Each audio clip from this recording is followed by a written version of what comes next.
मोदी जी आएंगे तो गरीबों का सत्यानाश होगा। 25 करोड़ गरीबों को गरीबी रेखा के बाहर निकालना, गरीबों का फायदा हुआ या नहीं हुआ? 80 करोड़ गरीबों को राशन देना मुफ्त में फायदा है या नहीं है? 12 करोड़ माताओं को शौचालय मिला, फायदा है या नहीं है? 4 करोड़ लोगों को घर दिया, फायदा है या नहीं है? 14 करोड़ लोगों को नल से जल दिया, फायदा है या नहीं है? 60 करोड़ लोगों को 5 लाख तक का पूरा स्वास्थ्य का खर्चा दिया। अरे खड़गे साहब, काहे को ये परिवार के लिए झूठ बोल रहे हो?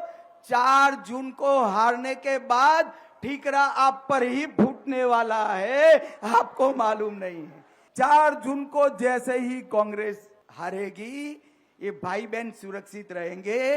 80 की आयु के खड़गे जी की बलि चढ़ने वाली।